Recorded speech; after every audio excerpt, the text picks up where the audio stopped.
Hey everybody, Troy from the Do-It-Yourself World, the Off-Grid Project, DIY Tube video community.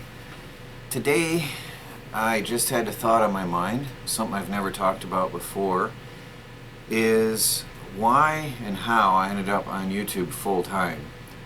And though I've tried to break away from YouTube, I keep getting back into it full-time as my primary source of income. Although there's been some ups and downs and a lot of downs, it still is paying the bills. I'm sitting here in our store, which we're building up, but building up a store takes time. So as you see, I'm making more and more daily videos. And I decided I'm going through my videos and working here and updating social media, and it hit me. I haven't ever told you guys how I really got started. I've mentioned how the Off-Grid project got started, but I never really mentioned how I got into YouTube full-time as my primary source of income and how it all began. Well, I never was the type to dream of riches or fame. I never wanted to be known. I didn't like cameras. I still don't like cameras. And it took me a long time to become comfortable with the camera and talk to the camera. I still don't desire. I could care less if my name is known or not. It isn't about glory or being known. It's not about fame or anything like that. It all started with a desire to just make a living.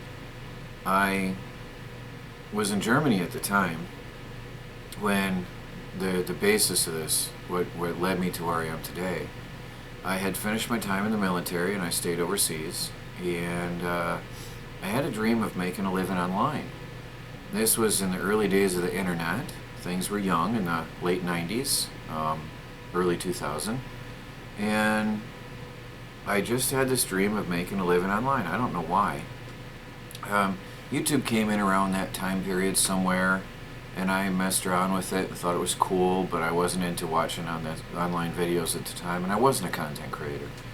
So I was one of the early members of YouTube. I don't remember when, but and I lost my channel for a while. So I had it, and then I lost it for years, and later I came back. Funny, I found it, but I always wanted to have some source of income on the internet. I saw its potential. This was before Amazon and before all these great big things that we have now. And I got into affiliate marketing. Oh boy, I tried some things. I tried running email blasts and email campaigns, and I got in some serious trouble with the, one time I accidentally spammed Yahoo email. That was a mistake. Had me sweating bad that day. But I had programs that I had written that were blasting out emails to different people trying to market. And I was into affiliate marketing, and I would build up websites with the hopes and dreams that I could be the middleman. There was the affiliate companies that had all the major resellers, and then I had a website, and I was hoping to get affiliates and build this huge empire. Well, none of that worked. The early days of the internet, it was very, very hard to eke out a living online. It was very hard, and so none of that worked out. I did eventually, after coming back to America around 2007, I had, believe it or not, I had a massive and growing social media site. And see, I had worked for a company in Germany called Yes Telecom, and I thought the name was cool, Y-E-Z-Z. So they took the S and flipped it into a Z. I thought that was cool. And they went belly up after a while, and at the time I was making a lot of money through them. I was getting $5,000 a month through the empire of telephone sales networks I built in Germany. I would go into a military concern, a U.S. Army base, and I would train soldiers to sell my cell phone contracts for me. I would then go through and follow up, and they would send me the contracts, and I'd process them. And I was friends with the owners, and I had a direct connection. I wrote all the websites. translated all the German websites into English, and I translated all the contracts into English, and then I fine-tuned them for the American soldiers, and it was great. We even had, back around, what was it, around 2000 something, early 2000, we had unlimited mobile internet for $20 a month. That was amazing. America hasn't even got there yet. I don't know if we will, but anyway, that was great. The infrastructure in Germany was awesome. But I came back to America. I had built up a $5,000 a month income, and then all of a sudden the company went belly up. Long story, doesn't matter at this time.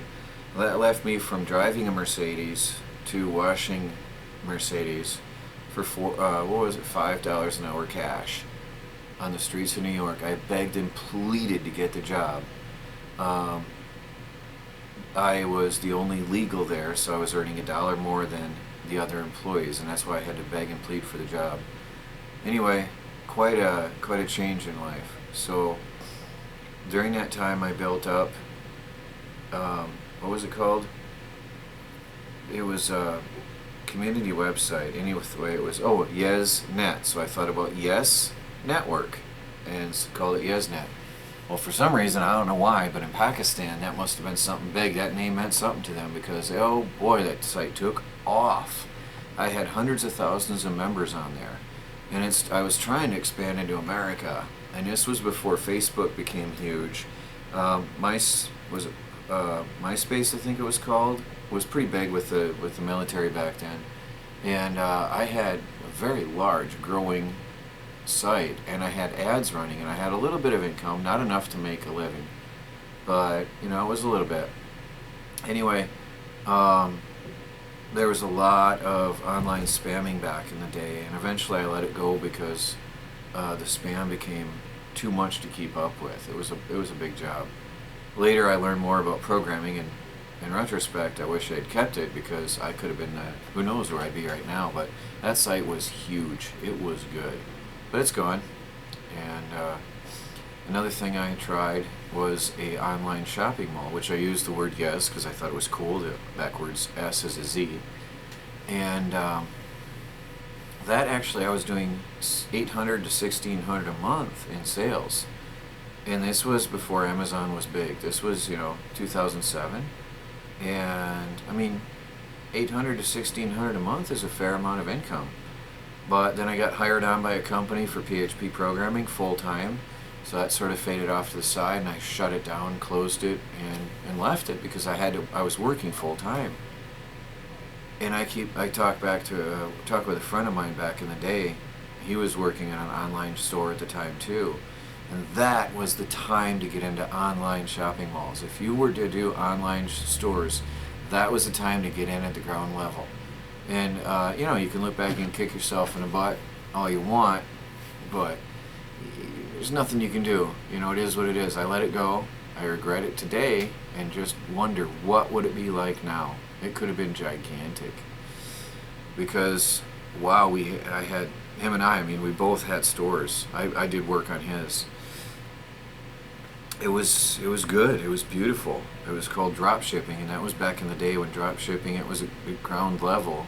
Drop shipping was a young thing, and now everybody's doing it. Now it's just pointless. I dabbled with it recently, but it's pointless. So anyway, this is where my experiences trying to get a foot in the ground on online, making a living online full time. That was my dream. That's what I wanted. But I floundered around, and I had eventually worked for other companies doing PHP programming for a few years. And then you guys all know the story. In 2013, I lost my last job. I would program myself out of a job, literally. And I always knew it was coming. I finally got tired of it. I would work for a year. They'd promise me riches and grandeur and partial ownership in the company if I worked. I worked extra hours, I worked nights, I worked weekends for free off the books with the promises of the great things. And then when my project came to an end and I got everything fully automated, yep, goodbye. So 2013, I was like, forget this. I'm not doing this anymore. And then, because I was semi-freelance, I would be taken on full-time, but paid as a freelancer. But anyway, so you guys all know the story. I moved into a camper. I lost my apartment a month after I lost my job. moved into a camper in the middle of a blizzard. I had dabbled with YouTube, and I had been working on the off-grid project as an idea to show people how to get off the grid on a budget. It was going to be a series of projects and experiments in off-grid living and how to get off the grid on a budget. I had received a free camper one day, and I managed to get it home, and I had that out in the woods, and I had a wood stove with a boiler system, and I had 65 watts of homemade solar panels, homemade, and they were pitiful, but they worked. And you know, the boiler system in the camper that failed on me a lot, but it kept me warm, and it did work. It was just not, it was an experiment, right? The camper wasn't meant to be my home. It was just a series of experiments and projects to show you how to get off the grid on a budget. And well, that became my home. I was not planning it. It was not my thing. It was not my intention to make that my home. It was just a place to do experiments, and it was not fit for living. Suddenly it was my home, and I made a video. I'm suffering and freezing in this camper. It was miserable, and people loved it. And the rest of the story you know. My channel took off and grew, and here I am today. Everything I have here, everything I have is because of YouTube. It's weird. To look back on all these years and look around even this store, everything I have here is because I've been on YouTube since 2013 full-time. DIY Tube is basically now a backup for all my YouTube videos in case something happens. As you guys know, there's been a lot of issues and hiccups along the way with YouTube. So DIY Tube is a good place to back up your videos if you have a channel. I pay for everything. It's free to you, 100% free. And we give you cryptocurrency for all activities on the site. So go ahead and check it out, guys. And I hope you enjoyed this story. That is how I got onto YouTube. And it wasn't planned. It just fell into place. And those first videos is what put me on the map and why I ended up full-time. So here we are today.